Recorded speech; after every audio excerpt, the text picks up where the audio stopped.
പരിശുദ്ധ ദൈവമാതാവ് ജീവനോടെ പ്രത്യക്ഷപ്പെട്ട ഈ അൾത്താരയിൽ ഈ സമയം നമ്മളെ ഒരുമിച്ച് കൂട്ടിയ ദൈവപിതാവിൻ്റെ സ്നേഹത്തിന് നമുക്ക് ഹൃദയത്തിൽ നന്ദി പറയാം. 2004 ഡിസംബർ 7-ാം തീയതി ഉച്ചകഴിഞ്ഞ് 2:30 ഇതുപോലൊരു ആരാധന മധ്യയാണ് ദൈവമാതാവ് സമയഘടികാരം നെഞ്ചിൽ ചാർത്തി ഈ അൾത്താരയിൽ പ്രത്യക്ഷയായിക്കൊണ്ട് ദുരന്തം ഉണ്ടാകുവാൻ പോകുന്നു, പ്രാർത്ഥിക്കണമെന്ന വലിയ ദൈവിക സന്ദേശം കൈമാറിയത്. ജീവിതത്തിൻ്റെ വലിയ ദുരന്ത മുഖങ്ങളിലായിരുന്നു കൊണ്ടാണ് നമ്മളും പരിശുദ്ധ അമ്മ ജീവനോടെ പ്രത്യക്ഷപ്പെട്ട ഈ ആലയത്തിൽ വന്നുകൊണ്ട് മരിയൻ ഉടമ്പടിയെടുത്ത് പ്രാർത്ഥിച്ചുകൊണ്ട് നമ്മളെ തന്നെ വിശുദ്ധീകരിച്ചുകൊണ്ട് ദൈവകൃപയെ നോക്കി പറക്കുന്നത്. ഈ ധ്യാനം നയിക്കുവാൻ പോകുന്ന കൃപാസനത്തിൻ്റെ സ്ഥാപക ഡയറക്ടറായ ബഹുമാനപ്പെട്ട VP ജോസഫ് അച്ഛനെ ദൈവപിതാവിൻ്റെ കരങ്ങളിൽ സമർപ്പിച്ച് നമുക്ക് ഒരു നിമിഷം പ്രാർത്ഥിക്കാം. ഈശോയെ, ഈ ആരാധനയിലുടനീളം നീ തന്നെ അച്ഛനിലൂടെ ഞങ്ങളോട് സംസാരിക്കണമേ എന്ന് പ്രാർത്ഥിക്കുന്നു. വചനം ശ്രവിച്ച് പുതിയ സൃഷ്ടികളാക്കി ഈ ആരാധനയിലൂടെ ഞങ്ങളെ രൂപാന്തരപ്പെടുത്തണമേ എന്ന് നമുക്കൊരു നിമിഷം പ്രാർത്ഥിക്കാം.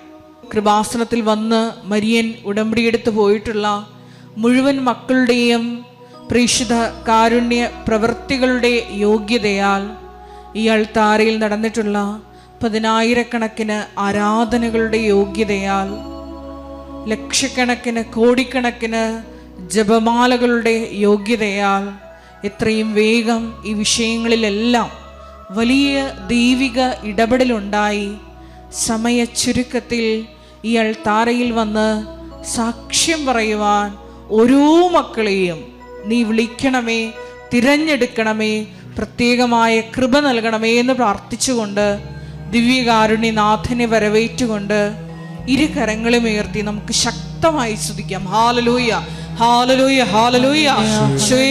നിന്റെ ശക്തി ഈ സമയം ഈ ആലയത്തിൽ പ്രകടമാക്കണമേ എന്ന് പ്രാർത്ഥിക്കുന്നു. അപ്പോസ്തല സമൂഹത്തോടൊപ്പം ദൈവമാതാവിനൊപ്പം പ്രാർത്ഥിച്ച സമൂഹത്തിലേക്ക് ആത്മാവിന്റെ അഗ്നി അയച്ചതുപോലെ ഞങ്ങളുടെ സമൂഹത്തിലേക്കും നിന്റെ ശക്തി അയക്കണമേ. ഹല്ലേലൂയ, ഹല്ലേലൂയ. പെന്തക്കോസ്ത അനുഭവം നൽകണമേ. ഹല്ലേലൂയ, ഹല്ലേലൂയ. മഹത്വം, മഹത്വം, ആരാധന, ആരാധന. ഹല്ലേലൂയ, ഹല്ലേലൂയ. പരിശുദ്ധ പരമ ദിവ്യ കാരുണ്യത്തിന് നേരവും ആരാധനയും സ്തുതിയും പുകഴ്ചയും ഉണ്ടായിരിക്കട്ടെ. പരിശുദ്ധ പരമ ദിവ്യ കാരുണ്യത്തിന് നേരവും ആരാധനയും സ്തുതിയും പുകഴ്ചയും ഉണ്ടായിരിക്കട്ടെ. പരിശുദ്ധ പരമ ദിവ്യ കാരുണ്യത്തിന് നേരവും ആരാധനയും സ്തുതിയും പുകഴ്ചയും ഉണ്ടായിരിക്കട്ടെ. നമുക്കെല്ലാവർക്കും മുട്ടുമേൽ നിന്ന് കൃപാസനം പ്രത്യക്ഷീകരണ മധ്യസ്ഥ പ്രാർത്ഥന ഏറ്റുചൊല്ലി പ്രാർത്ഥിക്കാം.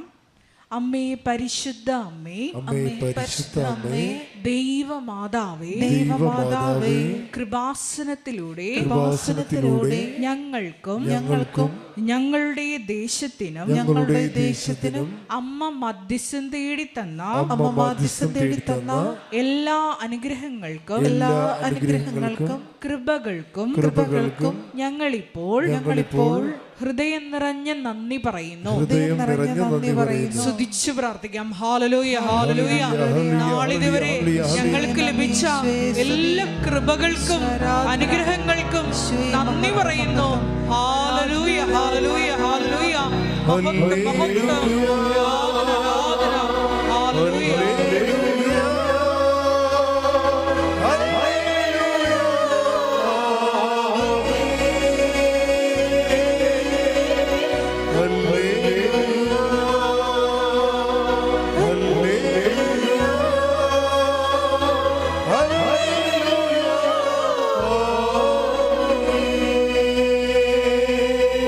പരിശുദ്ധ പരമ ദിവ്യ കാരുണ്യത്തിന് നേരവും ആരാധനയും സ്തുതിയും പുകഴ്ചയും ഉണ്ടായിരിക്കട്ടെ. പരിശുദ്ധ പരമ ദിവ്യ കാരുണ്യത്തിന് നേരവും ആരാധനയും സ്തുതിയും പുകഴ്ചയും ഉണ്ടായിരിക്കട്ടെ. പരിശുദ്ധ പരമ ദിവ്യ കാരുണ്യത്തിന് നേരവും ആരാധനയും സ്തുതിയും പുകഴ്ചയും ഉണ്ടായിരിക്കട്ടെ. അമ്മേ പരിശുദ്ധ അമ്മേ, അമ്മേ പരിശുദ്ധ അമ്മേ, ദൈവമാതാവേ, ദൈവമാതാവേ, 2004 ഡിസംബർ 7-ാം തീയതി 2004 ഡിസംബർ 7-ാം തീയതി ഉച്ചകഴിഞ്ഞ് 2:30 ഉച്ചകഴിഞ്ഞ് 2:30 കൃപാസനത്തിൽ സംഭവിച്ച അമ്മയുടെ പ്രത്യക്ഷപ്പെടലിനെ കുറിച്ച് തിരുസഭയ്ക്ക് സമർപ്പിച്ചിരിക്കുന്ന പഠനരേഖകളുടെ മേൽ വസ്തുനിഷ്ഠവും ദൈവശാസ്ത്ര വിധി പ്രകാരമുള്ളതുമായ അന്വേഷണ പഠനങ്ങൾ നടത്തി ആ പ്രത്യക്ഷപ്പെടലിലൂടെ പ്രകടമായ ദൈവമാതാവിന്റെ പ്രത്യേക കരുതലും സംരക്ഷണവും വെളിപ്പെടുത്തുന്ന പീഡിതരുടെ ആശ്വാസവും പ്രവാചകന്മാരുടെ രാജ്ഞിയും വാഗ്ദാനത്തിന്റെ പേടകവും പ്രപഞ്ച പ്രകൃതിയുടെ മാതാവുമായ പരിശുദ്ധ അമ്മയുടെ ഭക്തി തിരുസഭയിൽ കൂടുതൽ പ്രചരിച്ച് ജീവിതത്തിന്റെ ദുരിത ദുരന്ത അവസ്ഥകളിൽ അകപ്പെട്ട് കഴിയുന്ന അനേകായിരം മക്കൾക്ക് ദൈവത്തിന്റെ സാന്നിധ്യവും സന്ധിപ്പും കൂടുതൽ അനുഭവിക്കുക വഴി ആത്മീയ വിശുദ്ധിയും ദൈവശക്തിയും കൈവരിക്കുവാൻ ഞങ്ങളുടെ കുടുംബങ്ങളെ ഇടയാക്കണമേ. സ്തുതിച്ചു പ്രാർത്ഥിക്കാം. ഹല്ലേലൂയ ഹല്ലേലൂയ ഹല്ലേലൂയ ഹല്ലേലൂയ. ഉടമ്പടിയെടുത്ത് പ്രാർത്ഥിക്കുന്ന ഞങ്ങളുടെ കുടുംബങ്ങളെ വിശുദ്ധീകരിക്കണമേ എന്ന് പ്രാർത്ഥിക്കുന്നു, ശക്തീകരിക്കണമേ എന്ന് പ്രാർത്ഥിക്കുന്നു, ആത്മാവാൽ വഴി നടത്തണമേ എന്ന് പ്രാർത്ഥിക്കുന്നു, സാക്ഷികളാക്കി ഉയർത്തണമേ എന്ന് പ്രാർത്ഥിക്കുന്നു. ഹല്ലേലൂയ ഹല്ലേലൂയ.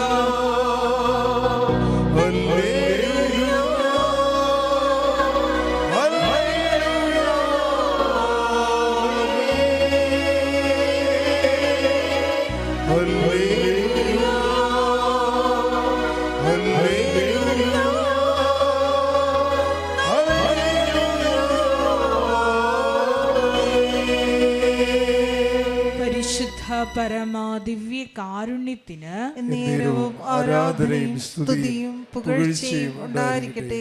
പരിശുദ്ധ പരമ ദിവ്യ കാരുണ്യത്തിന് നേരവും ആരാധനയും സ്തുതിയും പുകഴ്ചയും ഉണ്ടായിരിക്കട്ടെ. പരിശുദ്ധ പരമ ദിവ്യ കാരുണ്യത്തിന് നേരവും ആരാധനയും സ്തുതിയും പുകഴ്ചയും ഉണ്ടായിരിക്കട്ടെ. അമ്മേ പരിശുദ്ധ അമ്മേ, അമ്മേ പരിശുദ്ധ അമ്മേ, ഭൂസ്വർലോകങ്ങളുടെ രാജ്ഞിയായ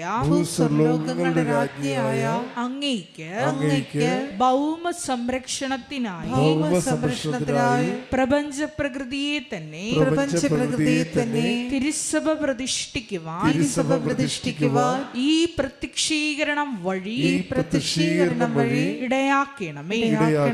പരിശുദ്ധ അമ്മേ, ജപമാല മാതാവേ, സകല കൃപാസനം പ്രാർത്ഥനകളോടും ചേർത്ത് ഞങ്ങൾ ഇപ്പോൾ പ്രാർത്ഥിക്കുന്ന ഈ സമൂഹത്തിന്റെ പ്രത്യേക നിയോഗങ്ങളും മൗനമായിട്ട് നമ്മുടെ വ്യക്തിപരമായ പ്രാർത്ഥനാ വിഷയങ്ങളും സമാനമായിട്ടുള്ള ജീവിത ദുരിതങ്ങളിലൂടെ കടന്നു പോകുന്ന മക്കളെയും കൃപാസനത്തിൽ പ്രത്യക്ഷയായ ദൈവമാതാവിൻ്റെ മധ്യസ്ഥയിൽ ദിവ്യകാരുണ്യ സന്നിധിയിൽ സമർപ്പിച്ച് നമുക്കൊരു നിമിഷം പ്രാർത്ഥിക്കാം.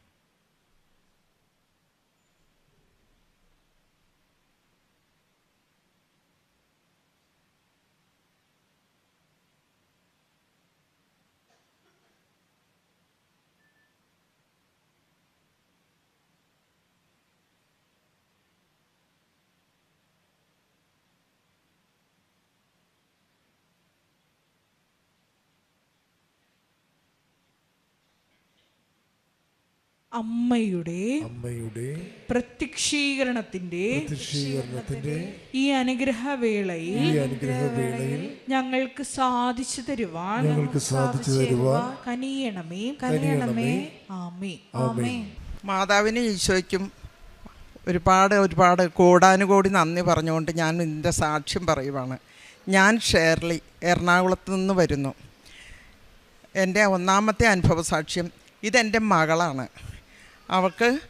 അവൾ UK അപ്പോൾ കുറച്ച് നാളുകളായിട്ട് ഇപ്പം ഒരു 3 വർഷമായിട്ടുണ്ട്. അപ്പം ഞാൻ 2023 ഞാൻ ആദ്യം ഉടമ്പടി എടുത്തത്. ആ ഉടമ്പടി എടുത്തത് തന്നെ ഞാൻ എൻ്റെ മകൾക്ക് വേണ്ടി ശക്തമായിട്ട് പ്രാർത്ഥിച്ചുകൊണ്ടായിരുന്നു. അപ്പം മകൾ UK അങ്ങ് പോയി കഴിഞ്ഞിട്ട് എനിക്ക് ഇച്ചിരി സങ്കടമൊക്കെ ഉണ്ടായിരുന്നു. അപ്പോൾ ഞാൻ അമ്മയോട് എപ്പോഴും പറയുമായിരുന്നു, അമ്മ എൻ്റെ മകളെ നോക്കിക്കോണം എന്ന് എപ്പോഴും. ഇവളാണ് എൻ്റെ ഒരു ഇതുപോലെ.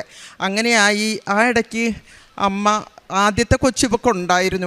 ആദ്യത്തെ കുഞ്ഞിനെ 8 മാസം ഉള്ളപ്പോഴാണ് കുഞ്ഞിനെയും കൊണ്ട് ഭർത്താവുമായിട്ട് അവൾ വിദേശത്തേക്ക് പോയത്.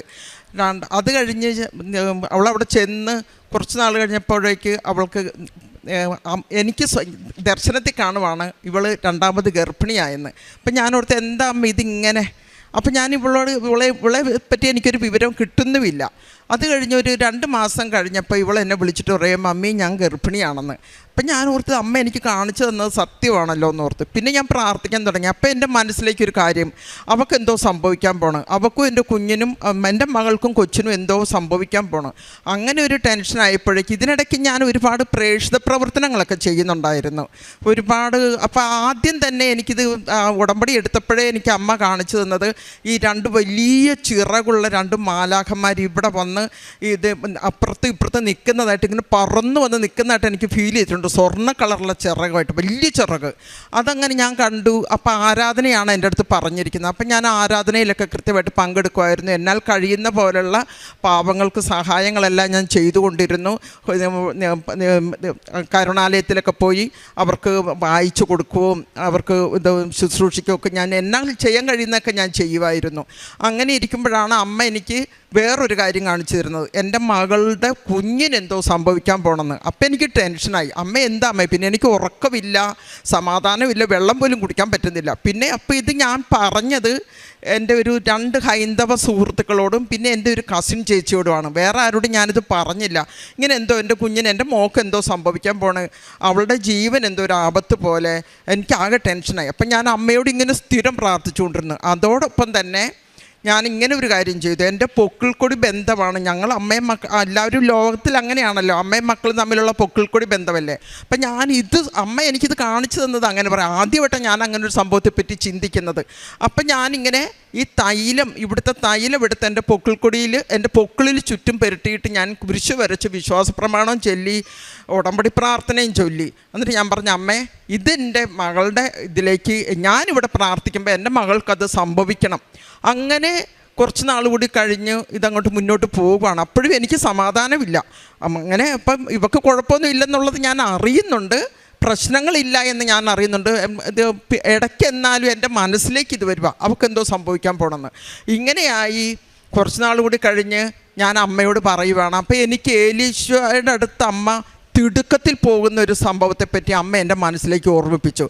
അപ്പം ഞാൻ അമ്മയോട് പറഞ്ഞത്, അമ്മേ അവൾക്ക് ആരുമില്ല, അവളുടെ ഭർത്താവും കൊച്ചുങ്ങളും മാത്രമേ ഉള്ളൂ, കൊച്ചും മാത്രമേ ഉള്ളൂ, പുതിയ സ്ഥലമല്ലേ, അവിടെയല്ലേ. അപ്പോൾ അവൾക്ക് ഞാൻ ആദ്യത്തെ പ്രസവം നന്നായിട്ടൊക്കെ നടത്തി കൊടുത്തതാണ്. അമ്മ അവളെ ഒന്ന് സുരക്ഷിതമായ കയ്യിലേക്ക്, അവൾക്കും കുഞ്ഞുങ്ങൾക്കും ഒരു കുഴപ്പം വരാത്ത വിധം അവളെ സുരക്ഷിതമായിട്ട് അമ്മ ആക്കണമെന്ന് പറഞ്ഞു. അതിൽ ഞാൻ കാണുന്നത് എന്നാന്ന് വെച്ചാൽ അമ്മ ഭയങ്കര വലിയ അമ്മ പറന്ന് പോയിട്ട് ഇവൾ കിടക്കുന്ന കട്ടിലിൻ്റെ അരികിൽ അമ്മ ഇരിക്കുന്നു. അപ്പോഴാണ് എനിക്ക് മനസ്സിലായത് ഗർഭിണിയായ ഇവളുടെ അരികിൽ അമ്മ ഇരിക്കുന്നു, പരിശുദ്ധ അമ്മ ഇരിക്കുന്നു. അപ്പോൾ എനിക്ക് സമാധാനമായി. പിന്നെ ഞാൻ കിടന്ന് ഉറങ്ങാൻ തുടങ്ങി, ഭക്ഷണം കഴിക്കാൻ തുടങ്ങി. എന്നാലും വിശ്വസിച്ച് പ്രാർത്ഥിച്ചുകൊണ്ടിരുന്നു. വിശ്വാസ പ്രമാണവും ഇത് ഉടമ്പടി പ്രാർത്ഥനയും ജപമാലയുമാണ്. എനിക്ക് ഏത് നേരം ഇതേ എനിക്ക് ചിന്തയുള്ളൂ, ഇവളെ സംരക്ഷിക്കണം, ഇവൾക്കും കുഞ്ഞുങ്ങൾക്കൊരു ആപത്തും വരരുത് എന്നുള്ളൊരു പ്രാർത്ഥന മാത്രം. ഇതിന് ശേഷം ഞാനപ്പം ഇങ്ങനെ പ്രാർത്ഥിച്ചുകൊണ്ടിരുന്നല്ലോ, എൻ്റെ മകളെ സുരക്ഷിതമായിട്ട് പിള്ളേർ രണ്ടിനെ നോക്കണ്ടേ. എന്തായാലും പ്രസവം കഴിഞ്ഞതേ എനിക്കൊരു പിക്ചർ അയച്ചു, രണ്ടും പാത്രമായതിൻ്റെ. ഇവളുടെ നെഞ്ചത്ത് തന്നെ കുഞ്ഞ് കിടക്കുന്നതായിട്ട് എനിക്കൊരു ഫോട്ടോ അയച്ചു. അത് വിളിച്ചിട്ടൊന്നുമില്ല. അതിൽ ഞാൻ ഒരു 3-4 ദിവസം കഴിയുമ്പോൾ ഞാൻ അമ്മയോട് പറഞ്ഞു, അമ്മ എനിക്ക് അവളുടെ സ്വരം ഒന്ന് കേൾക്കണം, വീഡിയോ കോളെങ്കിൽ എനിക്കൊന്ന് കേൾപ്പിച്ച് തരാമോ അമ്മയെന്ന്. അന്നേ ദിവസം രാവിലെ കുർബാനയ്ക്ക് നിന്ന് കഴിഞ്ഞപ്പോഴാണ് ഞാൻ ഈശോയോട് ഇത് പറയണത്. അന്നേ ദിവസം ഒരു 11 മണിയായപ്പോൾ, നമ്മുടെ ഇന്ത്യൻ ടൈം 11 മണിയായപ്പോൾ എന്നെ വിളിച്ചിരിക്കുന്നു വീഡിയോ കോള്. അപ്പോൾ ഇവളെന്നെ കൊച്ചിനെയും കാണിച്ചു തന്നു. അപ്പോഴും എനിക്ക് മനസ്സിലായി എൻ്റെ അമ്മ എൻ്റെ കാര്യത്തിൽ നന്നായിട്ട് ശക്തമായിട്ട് ഇടപെട്ടിട്ടുണ്ട്. അത് കഴിഞ്ഞ് പിന്നെ എനിക്കൊരു സംശയം, അന്ന് ഇവൾക്ക് സുഖമില്ലെന്ന് കണ്ടത് അല്ല ഇങ്ങനെ കൊച്ചിനെന്തോ ദോഷം വരാൻ പോകണമെന്ന് കണ്ടത് എൻ്റെ തോന്നലാണോ, അങ്ങനെ ഒരു സംശയം എനിക്കുണ്ടായിരുന്നു. ഇത് കഴിഞ്ഞ് ഇവൾ അന്ന് എന്നെ വീഡിയോ കോൾ വിളിച്ച് അന്ന് തുടങ്ങി അവൾ ഇന്ന് വരെ എന്നെ വിളിച്ചിട്ടുണ്ട്. അത് പിന്നെ ഇതുവരെ നിർത്തിയിട്ടില്ല. അതിനിടയ്ക്ക് അപ്പം എനിക്കൊരു സംശയം, അത് എനിക്ക് തോന്നിയതായിരിക്കും, അമ്മയ്ക്കും കുഞ്ഞിനും കുഴപ്പമൊന്നുമില്ലല്ലോ, എൻ്റെ ഒരു പൈശാചിക തോന്നലായിരുന്നു. അതിൽ ഇവളൊരു കുഞ്ഞിന് 2 മാസം കഴിയുമ്പോൾ ഇവളെന്നെ വിളിച്ചിട്ട് പറഞ്ഞു, മമ്മിക്കറിയോ ഡോക്ടർമാർ പല പ്രാവശ്യം പറഞ്ഞതായി കുഞ്ഞിനെ അബോർട്ട് ചെയ്യാൻ പറഞ്ഞതാന്ന്. എനിക്കത് കേട്ടതിൻ്റെ ചങ്ക് തകർന്നു പോയി. ഞാൻ കണ്ടതും എന്തോ എൻ്റെ കുഞ്ഞിന് ആപത്ത് വരാൻ പോണു, അത് സത്യമാണല്ലോ എന്നുള്ള ഇതായിരുന്നു എനിക്ക്. അപ്പോൾ ഈ കുഞ്ഞിന് ജനിച്ചാലും വേറെ പ്രശ്നങ്ങളുണ്ടാകുമെന്ന് ഡോക്ടേഴ്സ് പറഞ്ഞിട്ടുണ്ടായിരുന്നു. ഇവിടെ ഓരോ പ്രാവശ്യം അബോർട്ടിനുള്ളത് ഫിക്സ് ചെയ്തിട്ട് പോരും. പക്ഷേ ഇവർക്ക് പിന്നെ തോന്നത്തില്ല, ഞങ്ങൾ വളർത്തിക്കോളാം, എന്തവസ്ഥയാണെങ്കിലും ഞങ്ങൾ വളർത്തിക്കോളാം എന്നുള്ളത് ധൈര്യത്തോടെ ഇവളുടെ ഭർത്താവും പറയാൻ തുടങ്ങി. അതിനുശേഷം വേറൊരു കാര്യമുള്ളത്, ഇവളെ ഭർത്താവ് പൊന്നുപോലെ ഒരമ്മ നോക്കുന്ന പോലെ ഇവളെ നോക്കി എന്നുള്ളതാണ്. അത് ഞാൻ അമ്മയോട് പറഞ്ഞ, കാരണം ഇവളുടെ ഭർത്താവ് അത്ര നോക്കുന്നൊന്നും എനിക്കറിയില്ലായിരുന്നു. അത്രയ്ക്കൊന്നുള്ള കഴിവൊന്നും അവനില്ല. ഒരു അമ്മ ചെയ്യുന്ന, കാരണം അവന് പെങ്ങന്മാരില്ല, അത് കാരണം അങ്ങനെയൊന്നും അവൻ ചെയ്യില്ല. അപ്പം ഞാൻ അമ്മയോട് പറഞ്ഞു, അമ്മ തന്നെ ഇവളുടെ ഭർത്താവിൽ പ്രവർത്തിച്ചിട്ട് ഇവൾക്ക് എന്തൊക്കെയാണോ വേണ്ടത് അതെല്ലാം ഇവൾക്ക് ചെയ്തു കൊടുത്തു. എനിക്ക് അതും ഒരു സന്തോഷമായി. അത് കഴിഞ്ഞ് ഇവളതെല്ലാം എൻ്റെ അടുത്ത് പറയുന്നുണ്ട്. പിന്നെ ഇവൾക്ക് കൊടുക്കാനുള്ള ഇതൊക്കെ ഞാൻ ഓരോന്ന് പറയുമ്പോൾ അതനുസരിച്ചൊക്കെ ഇവളുടെ ഭർത്താവ് ചെയ്തു കൊടുത്തുകൊണ്ടിരുന്നു. അങ്ങനെയായി 2 മാസം കഴിഞ്ഞപ്പോൾ ഇവൾ എൻ്റെ അടുത്ത് ഈ സത്യം പറയുന്നത്, മമ്മി ഇങ്ങനെയായിരുന്നെന്ന്. അപ്പം ഞാൻ പറഞ്ഞു, മോളെ ഇത് മാതാവിൻ്റെ അനുഗ്രഹമാണ്. അങ്ങനെ അതൊരു വലിയൊരു അത്ഭുതം. ഇപ്പോൾ ദേ ഈ കുഞ്ഞാണ്, ആ കുഞ്ഞിനൊന്ന് കാണിച്ചു കൊടുത്ത നമ്മളെ, ഇതാണ് ആ കുഞ്ഞ്. 2 വയസ്സായി. ഇപ്പം 6 മാസമായപ്പോൾ ഞാൻ ഇവളുടെ ഫോട്ടോ കൊണ്ടുവന്ന് കാണിച്ച് ഞാനൊന്ന് സാക്ഷ്യം പറഞ്ഞിട്ട് പോയായിരുന്നു. അന്ന് ഇതുപോലെ ഞാനിവിടെ മാതാവിൻ്റെ അടുത്ത് ഇവിടെ വന്ന് നിന്നു. അമ്മ എന്താ ചെയ്യണ്ടേ, കുഞ്ഞിന് 6 മാസമായി, എനിക്കെൻ്റെ സന്തോഷം പറഞ്ഞറിയിക്കാൻ വയ്യ. അന്നേരം അമ്മ ഇങ്ങനെ കണ്ണ് തുറന്നിങ്ങനെ കാണിക്കുന്നുണ്ട് ഈ ഇടത്തെ സൈഡിലേക്ക്. അപ്പം ഞാനോർത്ത് എന്താ അമ്മ എന്നോട് പറയുന്നത്, അമ്മ എന്നോട് എന്തോ പറയാൻ ശ്രമിക്കുന്നു. അപ്പം എനിക്ക് എന്താണെന്ന് മനസ്സിലാവുന്നില്ല. അന്നേരം ഞാൻ ഇവിടുന്ന് പള്ളിക്കകത്തുനിന്ന് ഇവിടുന്ന് ഇറങ്ങി പുറത്തേക്ക് നോക്കുമ്പോൾ അവിടെ ജോമോൾ സിസ്റ്റർ ഇരിപ്പുണ്ട്. അപ്പോൾ സിസ്റ്റർ എന്നെ കണ്ടത് എന്നോട് ചോദിച്ചാൽ ചേച്ചിക്ക് എന്താ പറയാനുള്ളതെന്നാണ്. അതാണ് അമ്മ എന്നെ കണ്ണുകൊണ്ട് കാണിച്ചത്, മാതാവ്. അന്നേരം അമ്മയ്ക്ക് ജീവനുണ്ടെന്നുള്ളതിൻ്റെ പരിപൂർണ്ണ സത്യമാണത്. അതെനിക്ക് അപ്പോഴും വീണ്ടും എനിക്ക് മനസ്സിലായി. അത് കഴിഞ്ഞ് അപ്പം എന്നോട് ജോമോൾ സിസ്റ്റർ ചോദിച്ചു കഴിഞ്ഞപ്പോൾ ഞാൻ ഇതാണ് കാര്യമെന്ന് പറഞ്ഞു, കൊച്ചിൻ്റെ ഫോട്ടോയും കാണിച്ചു കൊടുത്ത്. അപ്പം എന്നോട് ജോമോൾ സിസ്റ്റർ പറഞ്ഞു, ചേച്ചി ഇപ്പം തന്നെ സാക്ഷ്യം പറയ്, അത് കഴിഞ്ഞ് കൊച്ചു വന്നു കഴിയുമ്പോൾ കൊച്ചിനെ ഇവിടെ കൊണ്ടുവന്ന് സാക്ഷ്യം പറഞ്ഞാൽ മതി എന്ന് പറഞ്ഞു. അത് ഞാൻ ഇപ്പം കൊച്ചിനെ കൊണ്ടുവന്ന് സാക്ഷ്യം പറഞ്ഞിരിക്കുന്നു. പിന്നെ 2ാമത്തെ അത്ഭുതം, എനിക്ക് എൻ്റെ മോൾക്ക് ഞങ്ങൾക്ക് ഇച്ചിരി സാമ്പത്തിക പ്രശ്നങ്ങളൊക്കെ ഉണ്ടായിരുന്നു. ഇവൾ 10ാം ക്ലാസ് +2 ഒക്കെ കഴിഞ്ഞ് നിന്ന സമയത്ത്. അന്നേരം നേഴ്സിങ്ങിന് പഠിക്കണമെന്നുണ്ടെങ്കിൽ എനിക്ക് ലോൺ എടുക്കണമായിരുന്നു. അപ്പോൾ ലോൺ എടുത്താൽ ഞാൻ ഇവളെ നേഴ്സിംഗ് പഠിപ്പിച്ചത്. അത് ഞങ്ങൾ അടച്ചുകൊണ്ടിരുന്ന് പിന്നെ കൊറോണയൊക്കെ ആയപ്പോഴേക്കും ഞങ്ങൾക്ക് അതിനുള്ള തടസ്സമൊക്കെ വന്നു. അത് കഴിഞ്ഞപ്പോഴേക്കും ഇവൾ UK പോയത് കൊറോണ കഴിഞ്ഞിട്ടാണ്. അന്നേരം ബാങ്കുകാർ പറഞ്ഞു ഒരുമിച്ച് പൈസ അടയ്ക്കാൻ പറഞ്ഞു. അന്നേരം ഞങ്ങളെ കൊണ്ട് അത് പറ്റത്തില്ലായിരുന്നു. അത്യാവശ്യം നല്ലൊരു സംഖ്യ പറഞ്ഞു. ഞങ്ങൾ ചെറിയ തുകയാണ് ബാങ്കിൽ നിന്ന് എടുത്തതെങ്കിലും പക്ഷേ അത്യാവശ്യം വലിയൊരു തുകയാണ് ബാങ്കുകാർ പറഞ്ഞത്. അന്നേരം ഞങ്ങൾക്കത് ബുദ്ധിമുട്ടായി. അതോടെ അവർ കേസ് കൊടുത്തു. ഇപ്പോൾ 2-2.5-3 വർഷമായിട്ട് കേസ് കളിച്ചുകൊണ്ടിരിക്കുമായിരുന്നു. ഈ കഴിഞ്ഞ തിങ്കളാഴ്ച അത് സെറ്റിൽമെൻറ്റ് ചെയ്യാൻ സാധിച്ചു. അതും 8 ലക്ഷം 9 ലക്ഷം പറഞ്ഞു കൊടുത്ത് വെറും 2 ലക്ഷത്തിന്. പിന്നെ 30,000 രൂപ അവരുടെ വക്കീൽ കോടതി കയറിയതിനുള്ള ഫീസായിട്ടും. അങ്ങനെ 8 ലക്ഷം പറഞ്ഞു കൊടുത്ത് ആദ്യം 8 പറഞ്ഞു, അത് കഴിഞ്ഞ് പിന്നെ 6 പറഞ്ഞു. ഇപ്പോൾ അത് 2,30,000 രൂപയ്ക്ക് ആ കേസ് സെറ്റിൽമെൻറ്റായി. അതെനിക്ക് വലിയൊരു അനുഗ്രഹം. പിന്നെ എന്നാന്ന് വെച്ചാൽ ഒരുപാട് തടസ്സങ്ങളുണ്ടായിരുന്നു എൻ്റെ ജീവിതത്തിൽ. ഞങ്ങൾക്ക് ഒരുപാട് പ്രശ്നങ്ങളുണ്ടായിരുന്നു. പക്ഷെ ഇതിനെയൊക്കെ അതിജീവിച്ചാണ് ഇന്ന് ഞാൻ ഇവിടെ വന്ന് നിൽക്കുന്നത്. എൻ്റെ മകളും വന്ന് നിൽക്കുന്നു, എൻ്റെ മകളുടെ പിള്ളേരും. പരിശുദ്ധ അമ്മയ്ക്കും എല്ലാം കോടാനുകൂടി നന്ദി പറഞ്ഞുകൊണ്ട് പിന്നെ ഒരുപാട് നന്ദികളൊക്കെ എനിക്ക് ഈശോയോട് പറയാനുണ്ട്. പക്ഷെ ഇവിടെ കൊണ്ട് ഞാനിപ്പം നിർത്തുവാണ്. ദൈവത്തിന് നന്ദി. ഞാൻ കാരുണ്യപ്രവൃത്തി ചെയ്തുകൊണ്ടിരുന്നത് തൃപ്പൂണിത്തുറ റോഡ് സൈഡിലൊക്കെ ആയിരുന്നു. ഭക്ഷണമൊക്കെ മേടിച്ച് വീട്ടിലുണ്ടാക്കി പൊതി കെട്ടിക്കൊണ്ട് കൊടുക്കുമായിരുന്നു. പിന്നെ ഈ പാവങ്ങൾക്ക് വസ്ത്രമൊക്കെ നല്ലതൊക്കെ മേടിച്ച് പുതിയത് കൊണ്ട് കൊടുക്കുമായിരുന്നു.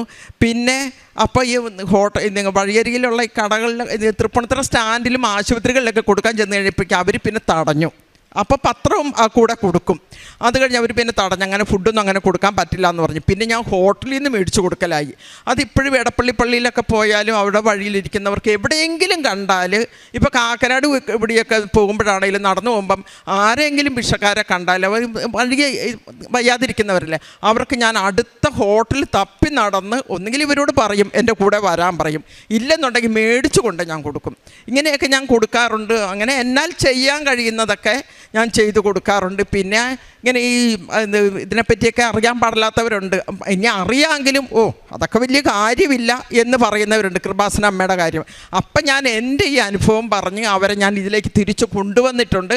പലർക്കും ഞാൻ പറഞ്ഞതിൻ്റെ വെളിച്ചത്തിലും പിന്നെ ഈ പത്രം വായിച്ചാലും അവർ പറഞ്ഞു ഞങ്ങൾക്ക് പത്രം മാത്രമൊന്നും പോരാ, അനുഭവം കേൾക്കണം. അപ്പം ഞാൻ എൻ്റെ അനുഭവം പറയാറുണ്ട്. ഇന്ന് ഞാൻ എന്ന വ്യക്തി, ഷേർലി എന്ന വ്യക്തി ഇന്നിവിടെ നിൽക്കുന്നുണ്ടെങ്കിൽ ഈ പരിശുദ്ധ അമ്മ അതുപോലെ എന്നെ ചേർത്ത് പിടിച്ചിട്ടാണ്. ഈശോയ്ക്കും മാതാവിനും പിന്നെ യൗസേപ്പിതാവിനെ എനിക്ക് ഭയങ്കര ഇഷ്ടമാണ്. അവർ തിരുക്കുടുംബമല്ലേ, അവരോട് ഞാൻ യൗസേപ്പിതാവും മാതാവും ഈശോയും ഞാൻ ശക്തമായിട്ട് പ്രാർത്ഥിക്കുന്നതാണ്. എനിക്ക് ഒരുപാട് അനുഭവം കിട്ടിയിട്ടുണ്ട്. ഇനിയും അമ്മയുടെ അടുത്ത് ഞാൻ സാക്ഷ്യങ്ങൾ വെച്ചിട്ടുണ്ട്, അതിന് അനുഭവങ്ങൾ ആവശ്യങ്ങൾ വെച്ചിട്ടുണ്ട്. ഇനിയും ഞാനിവിടെ വന്ന് നിന്ന് എനിക്ക് സാക്ഷ്യങ്ങൾ ഇനിയും പറയാനുണ്ട്. ഈശോയ്ക്കും മാതാവിനും നന്ദി. പറ്റുന്ന നാളുകളിലൊക്കെ ഞാൻ സ്ഥിരം കുർബാനയിൽ പങ്കെടുത്തുകൊണ്ടിരുന്നു. പിന്നെ എനിക്ക് കുറച്ച് വന്നു കഴിഞ്ഞപ്പോഴേക്കും എന്നും കുർബാനയ്ക്ക് പോകാൻ പറ്റാതെ വന്നു. അങ്ങനെ ആകുമ്പോൾ ചിലപ്പോൾ 6:30 കുർബാനയ്ക്കൊക്കെ ആയിരിക്കും. അത് കഴിഞ്ഞ് പിന്നെ വീട്ടിലെത്താനൊക്കെ ബുദ്ധിമുട്ടാകും. അങ്ങനെ കുമ്പസാരം 15 ദിവസം കൂടുമ്പോൾ കുമ്പസാരിച്ചുകൊണ്ടിരുന്നു. ഇതെല്ലാം ഇങ്ങനെ ഏറ്റവും മെയിനായിട്ട് പിന്നെ ഈശോയോട് ചേർന്നാണ്. പിന്നെ വചനം വായന, അങ്ങനെ പിന്നെ അപ്പം എനിക്ക് പ്രതിസന്ധികൾ വരുമ്പോഴേക്ക് എൻ്റെ മനസ്സിലേക്ക് ആദ്യം വരുന്നത് ലൂക്ക 10:19 ഇതാ പാമ്പുകളുടെയും തേളുകളുടെയും ശത്രുവിൻ്റെ സകല ശക്തികളുടെയും മീതെ ചവിട്ടടക്കാൻ നിനക്ക് ഞാൻ അധികാരം തന്നിരിക്കുന്നു, ഒരു ബാധയും നിന്നെ ഉപദ്രവിക്കുകയില്ല. ഇതാണ് എനിക്ക് കേൾക്കുന്നത്. എനിക്ക് ടെൻഷൻ വരുമ്പോഴേക്ക് ഇതെൻ്റെ മനസ്സിലേക്ക് വരും. ഞാനിത് ഉടനെ ചൊല്ലിക്കൊണ്ട് നടക്കും. ഒരു 10-20 പ്രാവശ്യം ഞാനിത് ചൊല്ലിക്കൊണ്ട് നടക്കും. ഇതാണ് സ്ഥിരം എപ്പോഴും പ്രാർത്ഥിക്കാനാണ് നമുക്ക് പ്രേരണ കിട്ടുന്നത്. മറ്റു പല കാര്യങ്ങളെക്കാളും കൂടുതൽ ഈശോയോടാണ് ചേർന്ന് നിൽക്കുന്നത്. ഈശോയ്ക്ക് നന്ദി. എൻ്റെ പേര് സുഗന്ധി. ഞാൻ കോയമ്പത്തൂരിൽ നിന്നാണ് വരുന്നത്. ഞാൻ ഉടമ്പടി എടുത്തത് ജനുവരി 2024 9 2019 ഡിസംബറിലാണ് കൃപാസന മാതാവിനെക്കുറിച്ച് അറിയാൻ കഴിഞ്ഞത്. ഒരു പത്രം വഴിയാണ് ഞങ്ങൾക്ക് മാതാവിനെക്കുറിച്ച് അറിയാൻ കഴിഞ്ഞത്. അന്നു മുതൽ ഞങ്ങൾ ഓൺലൈനിൽ കയറി അച്ഛൻ്റെ ഉടമ്പടി ധ്യാനം കാണുകയും പ്രാർത്ഥിക്കുകയും ഒക്കെ ചെയ്യുമായിരുന്നു. അതിനുശേഷം കോവിഡ് വന്നതിന് ശേഷം ഞങ്ങൾക്ക് 1.5 വർഷം ഇവിടെ വരാൻ സാധിച്ചില്ല. അതിനുശേഷം ഞങ്ങളിവിടെ വന്ന് പ്രാർത്ഥിച്ചു പോയിട്ട് മോൾക്ക് അഡ്മിഷൻ കിട്ടാൻ വേണ്ടി ഓൺലൈനിൽ ഞങ്ങൾ ഉടമ്പടി എടുത്തു. മോൾക്ക് വന്നിട്ട് പുറത്ത് പോയി പഠിക്കണമെന്ന് ആഗ്രഹം ഉണ്ടായിരുന്നു. എന്നാലും കുറച്ച് കുട്ടികൾ കൂടെ ഇരുന്ന് ബ്രെയിൻ വാഷ് ചെയ്ത് IELTS ഒക്കെ ഭയങ്കര ടഫാണെന്നൊക്കെ പറഞ്ഞ് മനസ്സ് മാറിയിരിക്കുമായിരുന്നു. അങ്ങനെ BSc കംപ്ലീറ്റ് ചെയ്ത് MScക്ക് ഞങ്ങൾ ഇവിടുത്തെ കോളേജ്, ഞങ്ങൾ കോയമ്പത്തൂരാണ്, കോയമ്പത്തൂരിലെ കോളേജിൽ തന്നെ ഞങ്ങൾ ഫീസ് അടച്ചു. അങ്ങനെ ഇരിക്കുമ്പോഴാണ് ഞങ്ങൾക്ക് ഏജൻസി ഞങ്ങളെ ഫോളോ അപ്പ് ചെയ്തുകൊണ്ടിരിക്കുമായിരുന്നു. ഇപ്പോൾ ഏജൻസി ത്രൂ ഞങ്ങൾക്ക് വാട്സാപ്പിൽ കൂടെ അയർലാൻഡിൽ ഒരു കോളേജിൽ ഇതുപോലെ ഇവിടെ പഠിക്കുന്ന കോഴ്സ് തന്നെ ഞങ്ങൾക്ക് മാതാവ് കാണിച്ചു തന്നു. അങ്ങനെ ഏജൻസിയിലോട്ട് വിളിക്കാൻ എനിക്ക് മനസ്സിൽ തോന്നിച്ചു. ഞാൻ അങ്ങനെ ഏജൻസിയിൽ വിളിച്ചു തിരക്കിയപ്പോൾ ഞങ്ങൾക്ക് സ്കോളർഷിപ്പോടു കൂടി അഡ്മിഷൻ കിട്ടാൻ ചാൻസ് ഉണ്ടെന്ന് അറിഞ്ഞു. ഫിനാൻസിൻ്റെ കാര്യത്തിലേക്ക് അയർലാൻഡ് ഭയങ്കര സ്ട്രിക്റ്റാണ് എന്ന് അവർ ഏജൻസി പറഞ്ഞു. അങ്ങനെ ഞങ്ങൾ പ്രാർത്ഥിച്ചുകൊണ്ട് തന്നെ എല്ലാ കാര്യങ്ങളും സ്റ്റാർട്ട് ചെയ്തു. അങ്ങനെ IELTS പഠിക്കാൻ മോൾക്ക് ഇൻട്രസ്റ്റ് തോന്നി. IELTS ജോയിൻ ചെയ്തു. IELTS പരീക്ഷയുടെ സമയത്ത് ഭയങ്കര പനിയും ചുമയൊക്കെ ആയിരുന്നു. അപ്പോൾ എൻ്റെ അമ്മ ഉടമ്പടി എടുത്തിരുന്നു. ഉടമ്പടിയുടെ കാശ് രൂപം മോൾക്ക് കൊടുത്തു വിട്ട്, തേനും ഉപ്പും ഒക്കെ കൊടുത്തു വിട്ട് പ്രാർത്ഥിച്ചു വിട്ട്. സ്പീക്കിംഗ് സമയത്ത് ഭയങ്കര ബുദ്ധിമുട്ടായിരുന്നു. എന്നാലും റിസൾട്ട് വന്നു കഴിഞ്ഞപ്പോൾ 7.5 ഗ്രേഡോടുകൂടി അമ്മ മാതാവ് ഞങ്ങൾക്ക് അത്രയും ഗ്രേഡ് മാർക്ക് തന്ന് പാസ്സാക്കി. അതോടുകൂടി ആ സമയത്ത് തന്നെ ഞങ്ങൾക്ക് BSc റിസൾട്ട് മോൾക്ക് വന്നപ്പോൾ ഫസ്റ്റ് ക്ലാസ് ഡിസ്റ്റിങ്ഷനോടുകൂടി മോള് പാസ്സാവുകയും ചെയ്തു. പിന്നെ ഞങ്ങൾക്ക് അയർലാൻഡിലെ ഏജൻസി ഓഫർ ലെറ്റർ, അവിടുന്ന് ഞങ്ങൾക്ക് ഓഫർ ലെറ്റർ കിട്ടി. കൂടെ തന്നെ 14 ലക്ഷം രൂപയോളം ഫീസ് അടയ്ക്കേണ്ട അടുത്ത് ഞങ്ങൾക്ക് 10 ലക്ഷം രൂപ ഫീസ് അടച്ചാൽ മതിയായിരുന്നു. ആ സമയത്ത് യൂറോ റേറ്റും എല്ലാം കുറഞ്ഞിരുന്നു. ഞങ്ങൾക്ക് സ്കോളർഷിപ്പും കിട്ടി, ഫീസ് അടയ്ക്കാൻ സാധിച്ചു. പിന്നെ ഹസ്ബൻഡാണെങ്കിൽ ബാങ്ക് ലോണിൻ്റെ കാര്യത്തിന് വേണ്ടി പോകുമ്പോൾ ലോണിൻ്റെ ഡോക്യുമെൻറ്റ്സ് എന്തൊക്കെ വേണമെന്ന് ചെക്ക് ചെയ്യാൻ വേണ്ടി മാത്രമാണ് ബാങ്കിൽ പോയിട്ട് ബാങ്കിൽ നിന്ന് വരുമ്പോൾ 2 മണിക്കൂർ ലേറ്റായി. 2 മണിക്കൂർ കഴിഞ്ഞ് ഞാൻ ചോദിച്ചു എന്തൊക്കെ ഡോക്യുമെൻറ്റ്സാണ് കൊണ്ടുവരേണ്ടതെന്ന്. അന്നേരം പറയുക 12 ലക്ഷം രൂപ ബാങ്കിൽ ക്രെഡിറ്റ് ആയെന്ന്. അപ്പോൾ അതും ഞങ്ങൾക്ക് മാതാവ് തന്ന ഒരു വലിയ ബ്ലെസ്സിങ് ആണ്.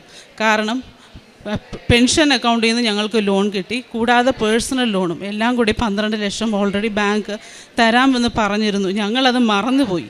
പക്ഷേ ഈ സമയത്താണ് മാതാവ് ഞങ്ങൾക്കത് തന്ന് സഹായിച്ചത്. അതുകൊണ്ട് ഞങ്ങൾക്ക് ഏകദേശം 25 ലക്ഷം ആകുമെന്ന് പറഞ്ഞിരുന്നു എല്ലാം കൂടി. പക്ഷേ ഞങ്ങൾക്ക് ഈ 12 ലക്ഷം കിട്ടിയതോടുകൂടി ഞങ്ങൾക്ക് സന്തോഷമായി. അതിനുശേഷം പിന്നെ 7.5 ലക്ഷം രൂപ വിത്തൗട്ട് കൊളാട്രൽ, വീടിൻ്റെ ഡോക്യുമെൻ്റ് ഒന്നും വെക്കാതെ തന്നെ 7.5 ലക്ഷം രൂപയും കൂടെ കിട്ടി. അങ്ങനെ മോൾക്ക് പോകാനുള്ള പൈസ എല്ലാം മാതാവ് സഹായിച്ച് എല്ലാം റെഡിയായി കിട്ടി. ഈ 7.5 ലക്ഷം രൂപയ്ക്ക് ഞങ്ങൾ ബാങ്കിൽ പോകുമ്പോഴെല്ലാം മാതാവിൻ്റെ ചെറിയൊരു കാശ് രൂപ ഇവിടുന്ന് കിട്ടിയതും കൊണ്ടാണ് ഞങ്ങൾ പോകുന്നത്. അങ്ങനെ ഞങ്ങൾക്ക് 21 ദിവസം കൊണ്ടാണ് ആ പൈസയും കിട്ടിയത്. അതിനുശേഷം ഞങ്ങൾക്ക് വിസ പ്രോസസ്സിങ്ങും അതിനുവേണ്ടി ഞങ്ങളുടെ പേപ്പർ വർക്കും അതിലുള്ള ചെറിയ മിസ്റ്റേക്ക് പോലും മാതാവ് കാണിച്ചു തന്ന് അത് തിരുത്തിക്കൊണ്ട് ഞങ്ങൾക്ക് വിസ ഡേറ്റ് എടുത്ത് തന്ന് ഡോക്യുമെൻറ്റ്സ് സബ്മിറ്റ് ചെയ്യാൻ മാതാവ് സഹായിച്ചു. അപ്പോഴും ചെറിയ കാശ് രൂപം കൊണ്ടാണ് VFSC പോയത്.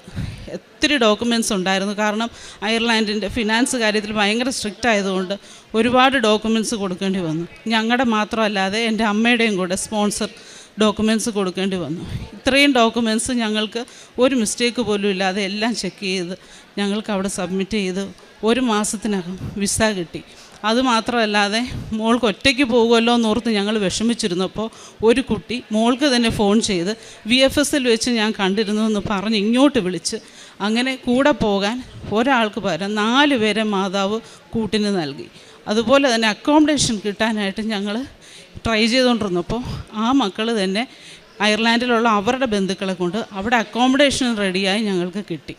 അങ്ങനെ ടിക്കറ്റ് ബുക്ക് ചെയ്ത് കഴിഞ്ഞ വർഷം ജനുവരി 2024 17-ാം തീയതി മോള് അയർലാൻഡിൽ പോയി. അതിനു മുമ്പ് ഞാനിവിടെ വന്ന് തീർത്ഥാടന ഉടമ്പടി എടുത്തിരുന്നു. അപ്പം അന്ന് മുതൽ എനിക്ക് ഈ സാക്ഷ്യം പറയാൻ സാധിച്ചിരുന്നില്ല. ഇപ്പോൾ മോള് ലീവിന് വന്നപ്പോൾ എനിക്കതിന് സാധിച്ചു. അതിന് ഞാൻ മാതാവിനോട് ഈശോയോടും ഒരുപാട് നന്ദി പറയുന്നു. അതുപോലെ തന്നെ എൻ്റെ ഹസ്ബൻഡിന് ആർമിയിൽ ജോലിയായിരുന്നു.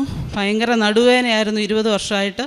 ആ നടുവേദന കാരണം ജമ്മു കാശ്മീർ പോലുള്ള തണുപ്പുള്ള സ്ഥലങ്ങളിൽ പോയി ജോലി ചെയ്യാൻ സാധിക്കാത്തതുകൊണ്ട് ജോലി എഴുതി കൊടുത്ത് റിട്ടയർമെൻറ്റ് എഴുതി കൊടുത്ത് എക്സ്റ്റൻഷൻ ഒന്നും വേണ്ടാന്ന് പറഞ്ഞിട്ട് റിട്ടയർമെൻറ്റ് എഴുതി കൊടുത്ത് വീട്ടിൽ വന്നു. എന്നിട്ട് ഞങ്ങൾക്ക് വേറെ ജോലിക്ക് പോകാനും ഭയങ്കര പാടായിരുന്നു. വണ്ടി ഓടിക്കാനും ഒക്കെ ബെൽറ്റ് ഇട്ടുകൊണ്ടായിരുന്നു വണ്ടി ഓടിച്ചുകൊണ്ടിരുന്നത്. ഞാൻ ഉടമ്പടി എടുത്തതിന് ശേഷം എന്നും വൈകുന്നേരം പ്രാർത്ഥിച്ച് മാതാവിൻ്റെ തൈലം കുരിശ് വരച്ച് പ്രാർത്ഥിച്ച് ഇപ്പോൾ അതിന് നല്ല ആശ്വാസം കിട്ടി. ഇപ്പോൾ ബെൽറ്റ് ഇടണ്ട, അഥവാ നടുവേദന വന്നാലും പെട്ടെന്ന് തന്നെ ആശ്വാസം കിട്ടും. മാതാവിനെ ഒന്ന് മനസ്സിൽ ഓർത്താൽ മതി, സൗഖ്യം വരും. ഈശോപ്പം മാതാവും ഇത്രയും അനുഗ്രഹം ഞങ്ങൾക്ക് തന്നു. അതുപോലെ തന്നെ എൻ്റെ ഇളയ മോള് പഠിക്കാൻ കുറച്ച് ആവറേജ് സ്റ്റുഡൻ്റ് ആയിരുന്നു. 10ാം ക്ലാസ്സിൽ ജനുവരിയിൽ ഇവിടെ ഉടമ്പടി എടുത്തതിന് ശേഷമാണ് ബോർഡ് എക്സാമിൽ 2 മാസം ഉള്ളപ്പോൾ നല്ലപോലെ ഇരുന്ന് പഠിക്കാനുള്ള കൃപ ഈശോപ്പം നൽകി, അമ്മ മാതാവ് നൽകി. എൻ്റെ കുഞ്ഞ് 80% മാർക്ക് എടുത്തു. അങ്ങനെ ഞങ്ങൾക്ക് കിട്ടാൻ ആഗ്രഹിച്ച ഗ്രൂപ്പ് തന്നെ ബയോളജി ഗ്രൂപ്പും കിട്ടി, കമ്പ്യൂട്ടർ സയൻസ് ഗ്രൂപ്പും കിട്ടി. മോൾക്ക് ബയോളജി ഗ്രൂപ്പ് തന്നെ എടുത്ത് പഠിക്കാൻ സാധിച്ചു. അതുപോലെ തന്നെ മൂത്ത മോള് അയർലാൻഡിൽ പോയി കഴിഞ്ഞ് എല്ലാവർക്കും പാർട്ട് ടൈം ജോബ് കിട്ടുന്നു. മോൾക്ക് ലേറ്റ് ആകുമെന്ന് പറഞ്ഞ് വിഷമിച്ചപ്പോൾ ഞാൻ പറഞ്ഞു ഡേറ്റ് ഇട്ട് പ്രാർത്ഥിക്കാമെന്ന്.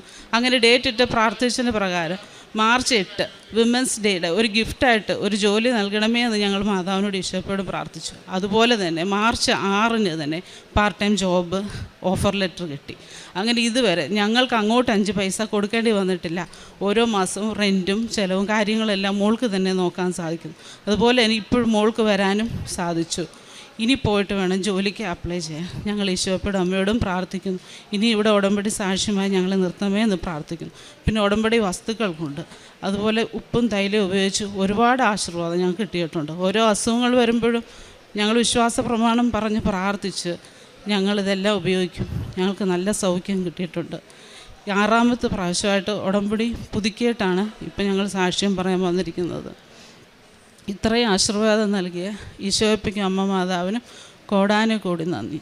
പിന്നെ പ്രേക്ഷിത പ്രവർത്തനമായിട്ട് പത്രം ഇവിടുന്ന് ഞാൻ മേടിച്ചുകൊണ്ട് പോകും. തമിഴ് പത്രം മേടിച്ചുകൊണ്ട് പോയാണ് എല്ലാവർക്കും കൊടുക്കുന്നത്. മലയാളം ഞാൻ വാങ്ങിച്ചിട്ടില്ല. എല്ലാ തമിഴർക്കുമാണ് കോയമ്പത്തൂർ ഞാൻ പള്ളികളിലും അതുപോലെ ബസ് സ്റ്റോപ്പിലും വഴിയോരങ്ങളിലുള്ളവർക്ക് കൊടുത്തിട്ടുണ്ട്. പിന്നെ കാരുണ്യ പ്രവർത്തനമായിട്ട് മോൾക്ക് ജോലി കിട്ടി, പാർട്ട് ടൈം ജോബ് കിട്ടി. ആദ്യത്തെ മാസം തന്നെ ഞങ്ങൾക്കൊരു ചിൽഡ്രൻസ് ഓർഫനേജിൽ ഇതുപോലെ 10-35 കുട്ടികൾക്ക് ഞങ്ങൾക്ക് വെളിയിൽ നിന്ന് ശാപ്പാട് ഓർഡർ ചെയ്ത് അവർക്ക് വാങ്ങിച്ച് കൊടുക്കാൻ പറ്റി. അതിനുശേഷം ഞാനും എൻ്റെ അമ്മയൊക്കെ ഓർഫനേജിൽ പോകും. ഓർഫനേജ് ഓൾഡ് ഏജ് കെയറിലും അതുപോലെ തന്നെ സ്ത്രീകളെ മാത്രം വെച്ച് കെയർ ചെയ്യുന്ന കെയർ ഹോമിലും ഒക്കെ പോയി ഞങ്ങൾ ശാപ്പാടിനുള്ള പൈസ കൊടുത്തിട്ടുണ്ട്. ശാപ്പാട് അവർക്ക് വിളമ്പിയും കൊടുത്തിട്ടുണ്ട്. അതുപോലെ തന്നെ ഗവൺമെൻറ് ഹോസ്പിറ്റലും പോയിട്ടുണ്ട്.